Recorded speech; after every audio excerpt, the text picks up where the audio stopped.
স্বাগতম জানাচ্ছি আজকের লাইভে। আমি আছি স্মৃতি, ব্রিটানিয়া বিশ্ববিদ্যালয়ের আইন বিভাগের শিক্ষার্থী। আজকের চলছে শালবন একাডেমির চতুর্থ লেকচার, যেখানে টপিক রয়েছে সিআরপিসি অর্থাৎ কোড অফ ক্রিমিনাল প্রসিডিওরের সেকশন 68 থেকে মোটামুটি সেকশন 103 অবধি আজকে আমি আলোচনা করছি। আলোচনার প্রথমেই জানিয়ে রাখছি, আমাদের আজকের টপিকে আলোচনার বিষয়বস্তু রয়েছে সমন, সার্চ ওয়ারেন্ট, অ্যারেস্ট ওয়ারেন্ট, হুলিয়া বা ক্রোক, এই ধরনের এগুলো মোটামুটি। আলোচনার প্রথমেই জানিয়ে রাখছি, আজকে একটি ক্রিমিনাল কেস অর্থাৎ সিআরপিসি যেহেতু একটি ক্রিমিনাল কেস নিয়ে আলোচনা করে, সিআরপিসি যেহেতু ক্রিমিনাল কেসগুলো নিয়ে সবসময় ডিল করে, অর্থাৎ সেখানে ক্রিমিনাল কেসটি শুরু হওয়ার প্রথম ধাপ হচ্ছে কগনিজেন্স বা একটি কেস, সেই কেসটি আমলে নেওয়া। সেটি হতে পারে যে কোনো মাধ্যমে কারো কাছে আসা, অর্থাৎ একজন ম্যাজিস্ট্রেট যদি সেই কেসটি কোনো পুলিশ রিপোর্টের মাধ্যমে যদি সেই কেসটি ফাইল করা হয়, অথবা কোনো কমপ্লেন্টের মাধ্যমে যদি কোনো ক্রিমিনাল কেস ফাইল করা হয়, অথবা কোনো ম্যাজিস্ট্রেট যদি নিজ থেকে কোনো ক্রিমিনাল কেসের কথা জানতে পারে, অথবা কোনো গুপ্তচর অথবা কোনো প্রাইভেট ইনফর্মার যদি তাকে জানায় যে সেখানে কোনো ক্রিমিনাল কোনো কার্যক্রম ঘটতে যাচ্ছে, সেক্ষেত্রে ক্রিমিনাল কেসের কার্যক্রম শুরু হতে যায়। অর্থাৎ বিচার কার্য শুরু হওয়ার প্রথম ধাপ হচ্ছে সেই বিচার কার্যটি আমলে নেওয়া, সেই কেসটি আমলে নেওয়া, অর্থাৎ কগনিজেন্স। সাধারণত যে সমন বা সার্চ ওয়ারেন্ট সেগুলো ইস্যু করা হয় আদালতের মাধ্যমে, অর্থাৎ আদালত সেই সমন বা অ্যারেস্ট ওয়ারেন্ট, সার্চ ওয়ারেন্ট সেগুলো ইস্যু করে থাকে। আলোচনার প্রথমে ঢুকে যাই। আলোচনার প্রথমে আছে সমন রয়েছে সিআরপিসির সেকশন 68 থেকে 74 অবধি। আবার বলছি, এই সমন যেই বিষয়টা সেটা রয়েছে সিআরপিসির অর্থাৎ কোড অফ ক্রিমিনাল প্রসিডিওরের সেকশন 68 থেকে 74 অবধি। গ্রেফতারি পরোয়ানা রয়েছে দ্বিতীয় ধাপ, সেটা রয়েছে সিআরপিসি সেকশন 75 থেকে 86 অবধি। এবং তৃতীয় ধাপ অর্থাৎ হুলিয়া এবং ক্রোক, সেটা বলা আছে সেকশন 87, 88 এবং 89-এ। এই যে সমন, গ্রেফতারি পরোয়ানা কিংবা হুলিয়া বা ক্রোক, সেগুলো আসলে কোনো আদালত কোনো ব্যক্তিকে যদি সেখানে উপস্থিত করতে চায়, তার তিনটি ধাপ, অন্য কিছুই নয়। আদালত যদি কোনো ব্যক্তিকে আদালতে হাজির করতে চায়, তার তিনটি ধাপ অর্থাৎ তিনটি স্টেপ রয়েছে। সেই তিনটি স্টেপই কিন্তু রয়েছে সমন, গ্রেফতারি পরোয়ানা বা অ্যারেস্ট ওয়ারেন্ট এবং হুলিয়া বা ক্রোক। এবার আসি মূল আলোচনায়। এই যে সমন বলছি, সেই সমনটা আসলে কি জিনিস? সমন হচ্ছে একটি নির্দেশনা বা একটি আদেশ যা একটি আদালত কর্তৃক দেওয়া হয় কোনো ব্যক্তি অথবা কোনো ব্যক্তিকে হাজির করার জন্য, অথবা কোনো কোনো দলিল, কোনো ডকুমেন্ট সেগুলো আদালতে হাজির করার জন্য। সিআরপিসির সেকশন 68 থেকে 74-এ বলা আছে, কোনো ব্যক্তিকে যদি আদালত কোনো নির্দিষ্ট সময় এবং নির্দিষ্ট দিনে আদালতে হাজির করতে চায়, সেখানে সমন জারি করতে পারে আদালত। সেটা বলা আছে 68 থেকে সেকশন 74 অবধি।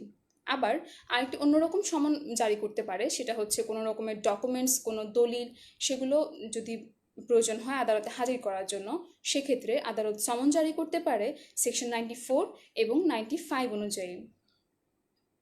আবার কোনো ব্যক্তিকে যদি আদালতে হাজির করার প্রয়োজন হয়, সেই ব্যক্তি বরাবর যে সমনটা জারি করবে আদালত, সেটি অবশ্যই লিখিত সমন হবে, এবং সেই কোনো পুলিশ অফিসার বা কোনো ম্যাজিস্ট্রেট কর্তৃক সেই সমনটি জারি করা হবে। যাকে সমন দেওয়া হবে, সেক্ষেত্রে বলে রাখি, যাকে সমন দেওয়া হবে অর্থাৎ আমার নামে যদি কোনো সমনটা আসে, সেক্ষেত্রে আমাকে যে সমনটা দেওয়া হবে, সেই সমনটা অবশ্যই একটা রিটেন কপি আমাকে অথবা আমার ফ্যামিলি মেম্বারকে দিতে হবে। সেখানে উল্লেখ করা হচ্ছে যে সেই সমন যেহেতু লিখিত হবে, সেখানে আমার ডেসক্রিপশন অর্থাৎ যার বিরুদ্ধে সমনটা যাচ্ছে, যার নামে সমনটা যাচ্ছে, তার অপরাধ, তার ডেসক্রিপশন সবটাই সেখানে উল্লেখ করা থাকবে। এবং যার বিরুদ্ধে সেই সমনটা জারি করা হয়েছে, তাকেও এক কপি সেখানে দিতে হবে যদি প্রয়োজন মনে হয়। যদি আমার বিরুদ্ধে কোনো সমন জারি করা হয়, যদি আমি সেখানে না থাকি, তাহলে সেখানে কি হবে? সমনটা তো নিশ্চয়ই ফিরিয়ে নেবে না অবশ্যই। সেখানে আমার ফ্যামিলিতে অর্থাৎ যার বিরুদ্ধে কোনো সমন জারি করা হয়েছে, যার নামে কোনো সমন জারি করা হয়েছে, তাকে যদি খুঁজে পাওয়া না যায় বা সে যদি সেখানে অ্যাবসেন্ট থাকে, সেক্ষেত্রে তার ফ্যামিলির কোনো সাবালক পুরুষকে কোনো সাবালক পুরুষকে সেই সমনটার কপি দেওয়া হবে। এটা বলা আছে সিআরপিসি সেকশন 68, 69 এবং 70-তে। অর্থাৎ এই সমনের যে দেওয়ার বা সমন জারি করার যে প্রসিডিউরটা সেটা বলা আছে সিআরপিসি সেকশন 68, 69 এবং 70-তে। কোনো পরিবারের সদস্য যদি সেখানে উপস্থিত না থাকে সেক্ষেত্রে কী হবে? অর্থাৎ যদি আমার নামে কোনো সমন আসে, আমি যদি সেখানে অ্যাবসেন্ট থাকি, সেখানে আমার পরিবারের অন্য কোনো সাবালক পুরুষকে সেই সমনটা দেওয়া হবে, কিন্তু সেখানে তারাও যদি অ্যাবসেন্ট থাকে সেক্ষেত্রে কী হবে? বলে রাখি যে যদি এমন সিচুয়েশন অ্যারাইজ হয় যেখানে যার নামে সমনটা যাচ্ছে সে সেখানে অ্যাবসেন্ট অথবা তার ফ্যামিলি মেম্বাররা সেখানে অ্যাবসেন্ট, সেক্ষেত্রে সেই সমনটা যেই অফিসার সেই সমনটা কার্যকর করছে অর্থাৎ এক্সিকিউট করছে, সেই অফিসার তার যে বাসা অর্থাৎ আমার নামে যদি কোনো সমন জারি হয়, আমার বাসার সামনে অথবা আমার বাসার দেয়ালে বা দরজায় সেই সমনের একটা কপি ঝুলিয়ে দিবে, টানিয়ে দিবে। অথবা যদি দেয়ালে বা দরজায় না হয়, এমন কোনো জায়গায় দিতে হবে, অর্থাৎ এমন কোনো প্রকাশ্য জায়গায় দিতে হবে যেটা সহজেই চোখে পড়ে। আর এই প্রসিডিউরটা বলা আছে পুরোপুরি সেকশন 71-এ। সিআরপিসি সেকশন 71 অনুযায়ী যদি কোনো ফ্যামিলি মেম্বার অথবা যাকে সমন দেওয়া হচ্ছে তাকে খুঁজে না পাওয়া যায় অর্থাৎ অ্যাবসেন্ট থাকে, সেক্ষেত্রে সেকশন 71 অনুযায়ী সেই সমনের একটা কপি সেই আমার বাসায় অর্থাৎ যে মানুষ যে ব্যক্তির বিরুদ্ধে সমনটা জারি হচ্ছে বা যে ব্যক্তির নামে সমনটা আসছে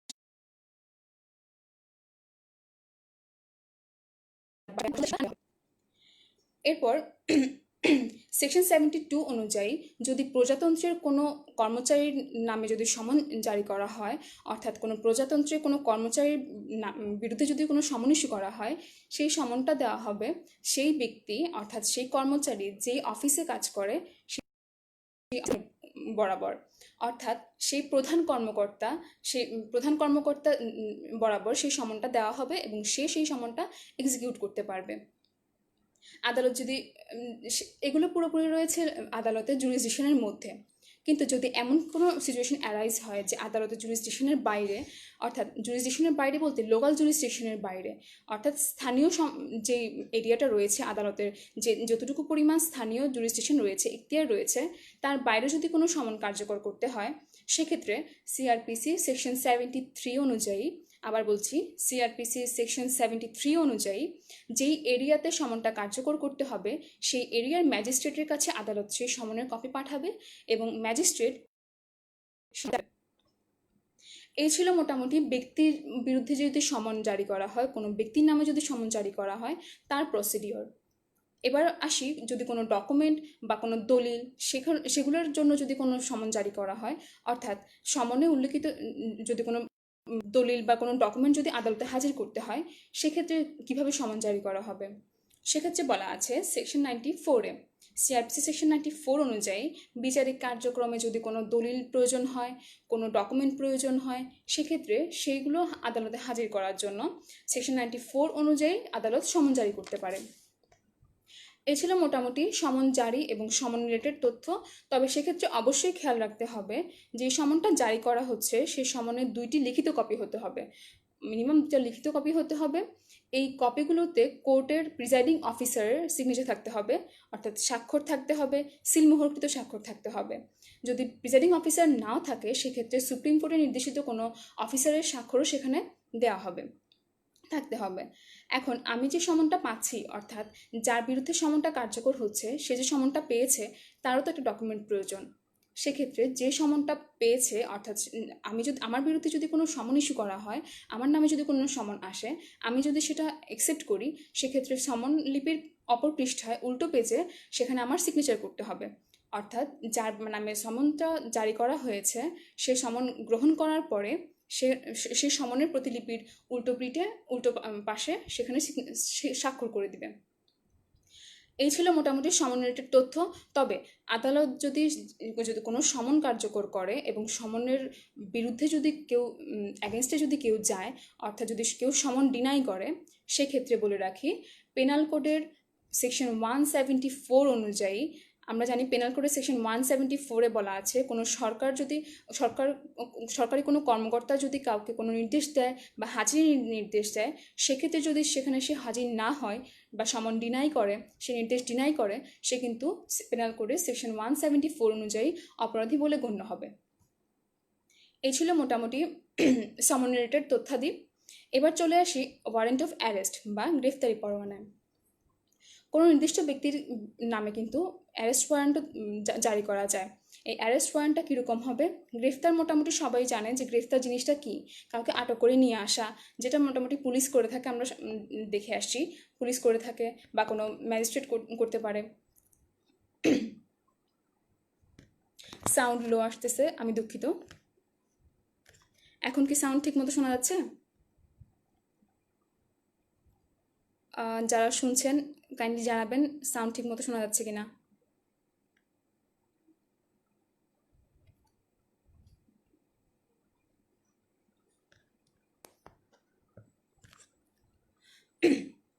আচ্ছা, এবার আসি অ্যারেস্ট ওয়ারেন্টে। সমনের মতো অ্যারেস্ট ওয়ারেন্টও কিন্তু ধন্যবাদ। সমনের মতো অ্যারেস্ট ওয়ারেন্টও কিন্তু আদালত কর্তৃক একটি নির্দেশনা, যেটা হচ্ছে অপরাধী বা যার বিরুদ্ধে কার্যকর করা হয়, যার নামে ওয়ারেন্ট দেওয়া হয়, তাকে হাজির করার জন্য।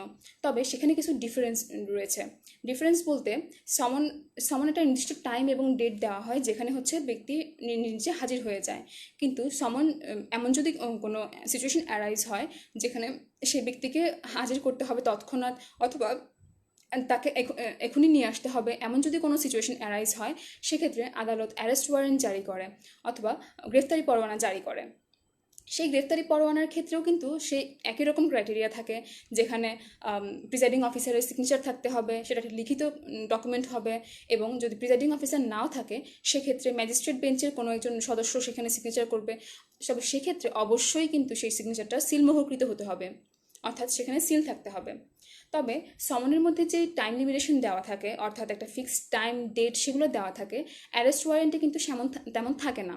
অ্যারেস্ট ওয়ারেন্টটা যতদিন না পর্যন্ত যে আদালত অ্যারেস্ট ওয়ারেন্টটা ইস্যু করেছে, সেই আদালত যতদিন না পর্যন্ত সেই ওয়ারেন্টটা ডিনাই করছে অথবা বাতিল করছে, ততদিন পর্যন্ত, অথবা যতদিন পর্যন্ত সেই ওয়ারেন্টটা কার্যকর না হচ্ছে, ততদিন অবধি কিন্তু সেই অ্যারেস্ট ওয়ারেন্টের মেয়াদ থেকে যাচ্ছে। এই ছিল মোটামুটি ওয়ারেন্টের বিষয়। তবে যদি এমন কোনো ব্যক্তি থাকে যার বিরুদ্ধে অ্যারেস্ট ওয়ারেন্ট ইস্যু করা হয়েছে কিন্তু সে পলাতক রয়েছে, এমন যদি কোনো সিচুয়েশন অ্যারাইজ হয়, তাহলে ম্যাজিস্ট্রেট সেই ব্যক্তিটা যে এলাকায় বসবাস করছে বা যে এলাকায় তার রেসিডেন্স রয়েছে, বাস রয়েছে, সেই এলাকার, সেটা হতে পারে শহর, হতে পারে কোনো গ্রাম, সেই এলাকার কোনো জমির মালিক অথবা জমির কোনো ম্যানেজারকে বলতে পারে যে তাকে আটক করে ম্যাজিস্ট্রেটের কাছে হাজির করার জন্য। এই প্রসিডিউরটা মোটামুটি বলা আছে সেকশন 78-এ, সিআরপিসির সেকশন 78-এ। একজন পুলিশ অফিসারের কাছে যেই অ্যারেস্ট ওয়ারেন্টের নির্দেশ করা হয়, সেই অ্যারেস্ট ওয়ারেন্টটা আবার অন্য পুলিশ অফিসারও কিন্তু কার্যকর করতে পারে। সেক্ষেত্রে অবশ্যই সেটা ওয়ারেন্টে বলা থাকবে, অর্থাৎ যদি কোনো ওয়ারেন্টে বলা থাকে যে সেটা ট্রান্সফারেবল হবে, অর্থাৎ একজন পুলিশ অফিসারের কাছে নির্দেশ করা হয়েছে, সেটা অন্য পুলিশ অফিসার, তিনি যাকে নির্দেশনা দিবেন এমন কোনো পুলিশ অফিসার যদি সেটা এক্সিকিউট করতে পারবে, সেক্ষেত্রে অন্য পুলিশ অফিসার যার কথা সেখানে বলা আছে, উল্লেখ করা আছে, তিনিও কিন্তু সেই ওয়ারেন্টটা কার্যকর করতে পারবে। এই প্রসিডিউরটা বলা আছে সেকশন 79-এ, সিআরপিসির সেকশন 79-এ। তবে এখানেও প্রশ্ন থাকতে পারে, যেমন সমনের ক্ষেত্রে ছিল যে লোকাল জুরিসডিকশনের বাইরে যদি কোনো ওয়ারেন্ট চালু করা হয় তাহলে কি হবে। সমন যদি একই রকমভাবে প্রশ্ন ছিল যে লোকাল জুরিসডিকশনের বাইরে যদি কোনো সমন ইস্যু করতে হয় বা কার্যকর করতে হয়, সেক্ষেত্রে কি হবে। বলে রাখি, আদালতের জুরিসডিকশনের বাইরে, লোকাল জুরিসডিকশনের বাইরে যদি কোনো অপরাধী ওয়ারেন্ট ইস্যু করা হয় বা এক্সিকিউট করতে হয়, সেক্ষেত্রে স্থানীয় সময়সীমার স্থানীয় যে পরিসরটা রয়েছে তার বাইরে সেই ওয়ারেন্টের কপিটা পাঠানো হবে, অর্থাৎ কোনো নির্বাহী ম্যাজিস্ট্রেট, অর্থাৎ যেই এলাকার মধ্যে সেই অপরাধী রয়েছে বা যার বিরুদ্ধে অ্যারেস্ট ওয়ারেন্ট কার্যকর করা কথা বলা হয়েছে, সে যে এলাকায় রয়েছে সেই এলাকার নির্বাহী ম্যাজিস্ট্রেট বা এক্সিকিউটিভ ম্যাজিস্ট্রেট বা সেই এলাকার জেলা পুলিশ সুপারিনটেন্ডেন্ট সুপারিনটেন্ডেন্ট, এবং যদি সেটা মেট্রোপলিটন এরিয়া হয় তাহলে সেখানে পুলিশ কমিশনারের কাছে সেই অ্যারেস্ট ওয়ারেন্টের কপি পাঠানো হবে এবং তিনি সেটা কার্যকর করবেন। এই যে প্রসিডিউরে রয়েছে কোনো জুরিসডিকশনের, লোকাল জুরিসডিকশনের বাইরের কথাটা, সেটা রয়েছে সিআরপিসি সেকশন 83-তে। এই পুরোপুরি প্রসিডিউরটা কার্যকর করা হবে সিআরপিসির সেকশন 83 অনুযায়ী। এবার আসে আমাদের তৃতীয় ধাপে, অর্থাৎ হাজির হওয়ার জন্য যে তৃতীয় ধাপটি রয়েছে, অর্থাৎ হুলিয়া এবং ক্রোক। বলে রাখি, প্রথমত আদালত সমন ইস্যু করে, সমন ইস্যু করার পরও যদি প্রয়োজন পড়ে সেখানে অ্যারেস্ট ওয়ারেন্ট ইস্যু করে। কিন্তু যদি সমন কিংবা অ্যারেস্ট ওয়ারেন্টের পরেও যদি কেউ সেখানে হাজির না হয়, অর্থাৎ কেউ আত্মগোপন করে অথবা কাউকে ধরা যাচ্ছে না, অ্যারেস্ট করা যাচ্ছে না, সেগুলো অ্যাপ্লিকেশনগুলো কার্যকর করা, এক্সিকিউট করা যাচ্ছে না, সেই সমন বা ওয়ারেন্টগুলো কার্যকর করা যাচ্ছে না, সেক্ষেত্রে আদালত হুলিয়া জারি করে। হুলিয়া জারি বলতে বোঝাচ্ছে সে একই রকম নির্দেশনা, আদালতের নির্দেশনা, সেটাও লিখিত হতে হবে, কোনো নির্দেশনা যেটা পলাতক ব্যক্তির ক্ষেত্রে অ্যাপ্লাই করা হয় বা যে হচ্ছে আত্মগোপন করে আছে এমন কোনো ব্যক্তির ক্ষেত্রে অ্যাপ্লাই করা হয়। এখন যদি আমার নামে কোনো সমন ইস্যু করা হয় বা আমার নামে কোনো অ্যারেস্ট ওয়ারেন্ট ইস্যু করা হয় কিন্তু আমি পালিয়ে আছি বা আমি আত্মগোপন করে আছি, এমন যদি কোনো সিচুয়েশন অ্যারাইজ হয়, সেক্ষেত্রে আদালত হুলিয়া যাবে। অর্থাৎ স্বভাবতই যদি আত্মগোপন করে থাকে কোনো ব্যক্তি, সেক্ষেত্রে তাকে ধরার জন্য আদালত হুলিয়া জারি করবে। সেক্ষেত্রেও একই রকম লিখিত হতে হবে, প্রসিডিউরগুলো মোটামুটি সেম। তবে সেক্ষেত্রে বলে রাখি, আত্মগোপন এই যে হুলিয়া জারি করে যে আদালত, সেটা হবে সেকশন 87 অনুযায়ী, সিআরপিসির সেকশন 87 অনুযায়ী। এটা একটা লিখিত ঘোষণা এবং সেখানেও দিন তারিখ সব কিছুই মোটামুটি ডিটেলস থাকবে। তবে আদালত সমনে হাজির হওয়ার জন্য একটা নির্দিষ্ট দিন তারিখ দিয়ে দেয় নিজের মতো করে, যেদিন তাকে হাজির হতে হয়। বা অ্যারেস্ট ওয়ারেন্টের জন্য তো তেমন কোনো টাইম লিমিটেশন দেওয়া থাকে না, যতদিন পর্যন্ত বাতিল করা হয় ততদিন পর্যন্ত সেটা কার্যকর করা যায়, সেটা চলতে থাকে। কিন্তু এই যে হুলিয়ার কথা যেখানে বলা আছে, সেখানে হুলিয়া জারি করার থেকে 30 দিনের পর আদালত টাইম দেয়, অর্থাৎ 30 দিনের কমের কিন্তু সময় দেওয়া যায় না সেখানে। এটাও এই যে সমন জারি করে আদালতের যে সমন ইস্যু করা হয় সেটা আবার সমন কার্যকর করা হয় বা অ্যারেস্ট ওয়ারেন্ট কার্যকর করার পদ্ধতি রয়েছে। একই রকমভাবে আবার হুলিয়া কিন্তু কার্যকর করার আলাদা স্টেপ রয়েছে, পদ্ধতি রয়েছে।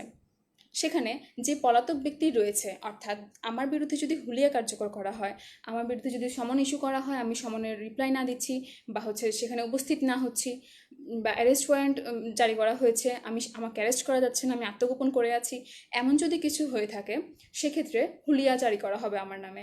সেক্ষেত্রে হুলিয়া যে কার্যকর করা হবে তার স্টেপগুলো হলো, আমি যে এরিয়াতে বসবাস করছি, অর্থাৎ যার নামে হুলিয়া জারি করা হয়েছে, সে যেখানে বসবাস করত, পলাতক হবার আগে অবশ্যই যেখানে বসবাস করত, সেই এরিয়াতে সেটা অ্যানাউন্স করতে হবে, অর্থাৎ সেটা ঘোষণা করে দিতে হবে, পাবলিকলি সেটা অ্যানাউন্স করতে হবে। তারপর সেই অ্যানাউন্সমেন্টের পরে তার বাসার মধ্যে যেভাবে সমন জারি করা হতো, যে তার বাসার কোনো প্রকাশ্য স্থানে বা তার এরিয়ার কোনো প্রকাশ্য স্থানে সেটা টানিয়ে দিতে হতো, একই রকমভাবেই হুলিয়া সেখানে টানিয়ে দিতে হবে প্রকাশ্য কোনো স্থানে, যেটা সহজেই চোখে পড়ে। কিন্তু হুলিয়া জারির পরেও যদি কোনো ব্যক্তি সেখানে উপস্থিত না হয় ফিক্সড টাইম বা ডেটে, সেক্ষেত্রে কী হবে? বলা হয়েছে সিআরপিসি সেকশন 88-এ বলা হয়েছে, যদি হুলিয়া জারির পরেও কোনো ব্যক্তি পলাতক থাকে বা আত্মগোপন করে থাকে বা যে টাইমটা দেওয়া হয়েছে সেই টাইমের মধ্যে যদি সে উপস্থিত না হয়, সেক্ষেত্রে তার সম্পত্তি, সেটা হতে পারে স্থাবর কিংবা অস্থাবর, সেই সম্পত্তিটা ক্রোক করা হবে। ক্রোক করা হবে বলতে সেই সম্পত্তিটা আটক করা হবে। সাধারণত কোনো সম্পত্তিটা আটক করা বোঝায়, যেটা আদালত আটক করে ফেলে, আদালতের নির্দেশনা অনুযায়ী সেটা আটক করা হয়, সেটা স্থাবরও হতে পারে, অস্থাবরও হতে পারে। তবে সেক্ষেত্রে কিছু ক্রাইটেরিয়া রয়েছে, যদি সেই সম্পত্তির মধ্যে কোনো প্রাণী থাকে অথবা যদি এমন কোনো সম্পত্তি থাকে যেটা নষ্ট হয়ে যেতে পারে, এমন কোনো বস্তু যদি থাকে, সেক্ষেত্রে আদালত স্টেপ নিতে পারে যে সেটা বিক্রি করা হতে পারে কিনা। যদি বিক্রি করা হয়ও বা আদালতের নির্দেশ অনুযায়ী যদি সেই সম্পত্তিটা বিক্রি করা হয়, অর্থাৎ সব সম্পত্তি নয়, যে যদি কোনো প্রাণী থেকে থাকে অথবা যদি কোনো এমন বস্তু থেকে থাকে যেটা সহজেই নষ্ট হয়ে যেতে পারে, এমন যদি কিছু থেকে থাকে, আদালতের নির্দেশ অনুযায়ী সেটা বিক্রি করা যেতে পারে। তবে এই যে বিক্রিলব্ধ যে টাকাটা, অর্থাৎ যে অ্যামাউন্টটা বিক্রি করার পর যে অ্যামাউন্টটা পাওয়া যাবে, সেই অ্যামাউন্টটা আবার আদালতের নির্দেশ ছাড়া কিন্তু ইউজ করা যাবে না, কোনোভাবে ব্যবহার করা যাবে না, অন্য কোনো কাজে ব্যবহার করা যাবে না। এই পুরো ক্রোকের বিষয়টা রয়েছে সিআরপিসি সেকশন 88-এ। অর্থাৎ সম্পত্তি ক্রোক করা হয় সিআরপিসি সেকশন 88 অনুযায়ী, দুঃখিত, সিআরপিসি সেকশন 88 অনুযায়ী। এই ছিল মোটামুটি সম্পত্তি ক্রোক এবং হুলিয়ার বিষয়। এখন এই যে সম্পত্তিগুলো যে ক্রোক করা হচ্ছে, সেই সম্পত্তির মধ্যে যদি অন্য কোনো পার্টির বা অন্য কোনো ব্যক্তির স্বার্থ থেকে থাকে, অর্থাৎ যদি আমার সম্পত্তি ক্রোক করা হয়, আমার এই স্পেসিফিক কোনো সম্পত্তির হয়তো পুরোটাই হতে পারে, অথবা সেখানে আংশিক কোনো সম্পত্তির মধ্যে যদি অন্য কোনো ব্যক্তির স্বার্থ থেকে থাকে, সেক্ষেত্রে সেই ব্যক্তিকে যে ব্যক্তির স্বার্থ সেখানে রয়েছে, সেই ব্যক্তিকেই সেই সম্পত্তি ক্রোকের 6 মাসের মধ্যে আদালতে, দুঃখিত, আবার এই সম্পত্তির মধ্যে যদি অন্য কোনো ব্যক্তির, অর্থাৎ যেটা বলছিলাম, অন্য কোনো ব্যক্তির যদি সেখানে কোনো স্বার্থ থেকে থাকে, সেক্ষেত্রে 6 মাসের মধ্যে যে সম্পত্তিটা ক্রোক করা হয়েছে, সেই সম্পত্তির 6 মাসের মধ্যে সেই আদালতে, যে আদালত ক্রোকের নির্দেশ দিয়েছে, সেই আদালতের মধ্যে আপত্তি জানাতে হবে। আপত্তি জানালে জানাতে হবে যে সেখানে তার স্বার্থ রয়েছে এবং যেই সম্পত্তিটা তারা ক্রোক করেছে, আদালত ক্রোক করেছে, সেই সম্পত্তিটা তার স্বার্থের জন্য সেটা ক্রোকযোগ্য হবে না। যদি আদালত সেটা অ্যাকসেপ্ট করে তো করলোই, কিন্তু যদি আদালত সেটা ডিনাই করে লিগ্যাল গ্রাউন্ড থাকার পরেও, সেক্ষেত্রে পরবর্তী 1 বছরের মধ্যে, অর্থাৎ আদালত ডিনাই করার 1 বছরের মধ্যে সেই ব্যক্তি যার স্বার্থ হয়েছে, সে 1 বছরের মধ্যে আবার মামলা করতে পারে। আবার যার সম্পত্তি ক্রোক করা হয়েছে, অর্থাৎ যদি আমার বিরুদ্ধে হুলিয়া জারি করা হয়, আমি যদি সেখানে উপস্থিত না হই, আমার তো সম্পত্তি ক্রোক করা হবে। যদি আমি সেখানে গিয়ে বলি, অর্থাৎ সেই ব্যক্তি যদি সেখানে গিয়ে আদালতের মধ্যে ক্রোক করার দিন থেকে পরবর্তী 2 বছরের মধ্যে যদি আদালতে গিয়ে বলে এবং উপস্থিত হয়ে বলে যে সে জানতো না যে হুলিয়া জারি করা হয়েছে বা সমন ইস্যু করা হয়েছে, সেগুলো সে জানতো না, অথবা সে নিজ থেকে আত্মগোপন করে থাকেনি, এমন যদি কোনো লিগ্যাল গ্রাউন্ড দেখাতে পারে, স্পেসিফিক গ্রাউন্ড দেখাতে পারে, সেক্ষেত্রে যদি আদালত স্যাটিসফাই হয়, অর্থাৎ যদি আদালত মনে করে যে হ্যাঁ, সেই গ্রাউন্ডগুলো ঠিকঠাক রয়েছে, সে আত্মগোপন করেনি বা সে জানতো না, না জানার পিছনে অনেক কারণ রয়েছে, এমন যদি কিছু হয়ে থাকে, সেক্ষেত্রে আদালত চাইলে তার যে সম্পত্তিগুলো ক্রোক করা হয়েছে সেগুলো বাতিল করতে পারে। আবার যদি আদালত এমন কিছু না করে, অর্থাৎ তার আদালত যদি ডিনাই করে, অর্থাৎ যদি দেখা যায় কোনো স্পেসিফিক গ্রাউন্ড নেই তার অনুপস্থিত থাকার পেছনে, সেক্ষেত্রে যদি যার সম্পত্তি ক্রোক করা হয়েছে সেই রায়ের বিরুদ্ধে সেকশন 405 অনুযায়ী আপিল করতে পারে। সিআরপিসি সেকশন 405 অনুযায়ী সেই ব্যক্তি তার ডিসিশনের বিরুদ্ধে আপিল করতে পারে। তবে সেক্ষেত্রে রাখতে হবে, হুলিয়া যে জারি করা হবে সেটা সকল ম্যাজিস্ট্রেট করতে পারে বা যে কোনো আদালত করতে পারে, তবে যে আদালত হুলিয়ার আদেশ দিয়েছে সেই আদালত ছাড়া কিন্তু অন্য কোনো আদালত বা অন্য কোনো বিচারিক ম্যাজিস্ট্রেট আদালত সেটা কিন্তু ক্রোকের কোনো আদেশ দিতে পারবে না। অর্থাৎ ক্রোকের আদেশ সব আদালত দিতে পারে না, কিন্তু হুলিয়া জারি করার আদেশটা কিন্তু আদালত দিতে পারে, যে কোনো আদালত দিতে পারে। যে হুলিয়ার আদেশ দিয়েছে সে আদালত ব্যতীত অন্য কোনো আদালত সেই সম্পত্তি ক্রোকের আদেশ দিতে পারে না। এটা ছিল একটা গ্রাউন্ড। আবার যে আদালত সম্পত্তি ক্রোকের আদেশ দিয়েছে, সেই আদালতের বিরুদ্ধে যদি সেকশন 405-এর আন্ডারে আপিল করা হয়, সেই আদালতের ডিসিশনের বিরুদ্ধে আপিল করার যে ক্ষমতা রয়েছে যে আদালতে, সেই আদালতেই কিন্তু আপিল করতে হবে, অন্য কোনো আদালতে আপিল করা যাবে না। এ ছিল মোটামুটি সম্পত্তির হুলিয়া এবং ক্রোকের বিষয়। এবার সর্বশেষ টপিক আছে আমাদের সার্চ ওয়ারেন্ট বা তল্লাশি পরোয়ানা। এই তল্লাশি পরোয়ানা রয়েছে সেকশন 96-এ, যেখানে সিআরপি সেকশন 96-এ বলা আছে তল্লাশি পরোয়ানার কথা, এবং সেকশন 100-এ বলা আছে বেআইনিভাবে কোনো ব্যক্তিকে আটক করে রাখলে সেক্ষেত্রে তল্লাশি পরোয়ানা জারি করার কথা। আদালত সেকশন 96 অনুযায়ী আদালত 3টি গ্রাউন্ডে সে তল্লাশি পরোয়ানা দিতে পারে। সেক্ষেত্রে যদি সমন প্রথমে জারি করা হয়, সেই সমনে যদি কোনো ডকুমেন্ট উল্লেখ করা থাকে যেটা আদালতে হাজির করতে হবে, এমন কোনো ডকুমেন্ট যদি আদালতে হাজির করা না হয়, স্পেসিফিক টাইমে যে ডকুমেন্টটা দেওয়ার কথা ছিল, আদালতে হাজির করার কথা ছিল, সেই ডকুমেন্টটা যদি সে আদালতে সেই সময় হাজির করা না হয়, সেক্ষেত্রে আদালত সার্চ ওয়ারেন্ট ইস্যু করতে পারে। আবার এমন কোনো দলিল যেটা কার দখলে আছে, কার কাছে আছে, সেটা যদি আদালত না জানে, সেক্ষেত্রেও আদালত সার্চ ওয়ারেন্ট জারি করতে পারে।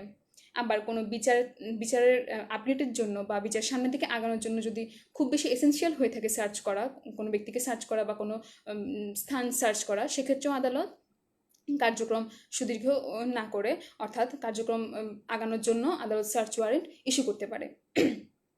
সেকশন 100 অনুযায়ী আদালত সার্চ ওয়ারেন্ট ইস্যু করতে পারে কোনো বেআইনিভাবে কোনো ব্যক্তিকে আটক করে রাখার ক্ষেত্রে।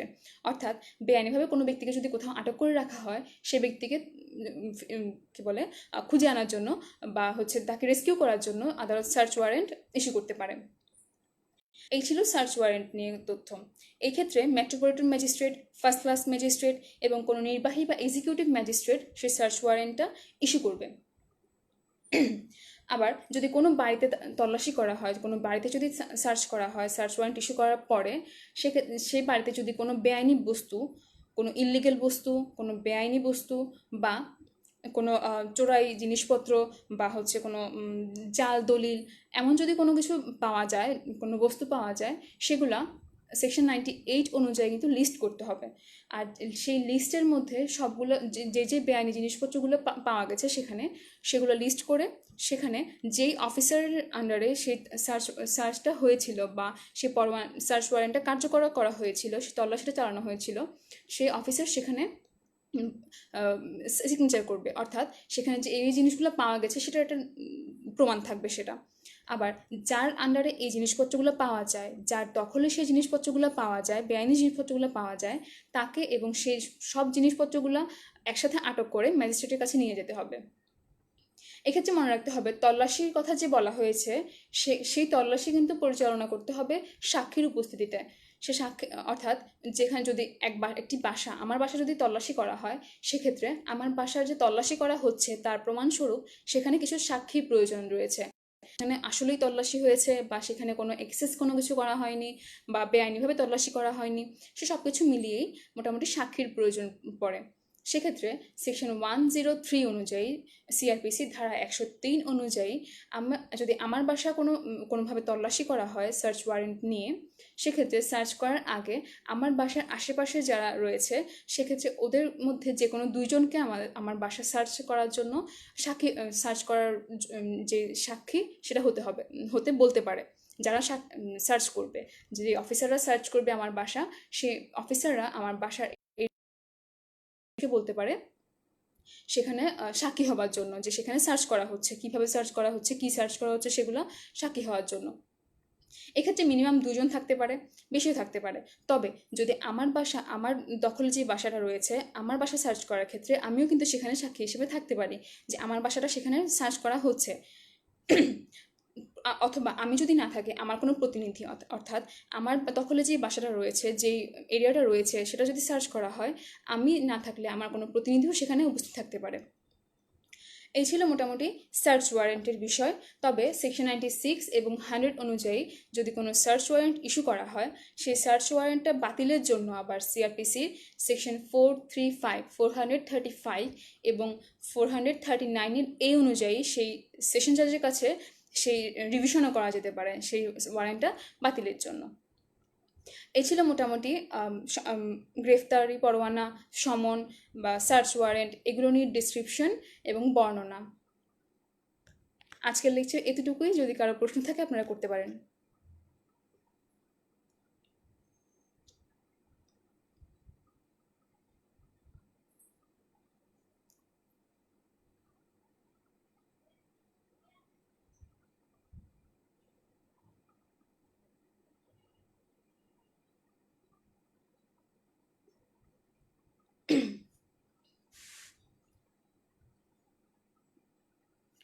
আশা করছি কারো কোনো প্রশ্ন নেই, এখন অবধি কোনো প্রশ্ন পাচ্ছি না।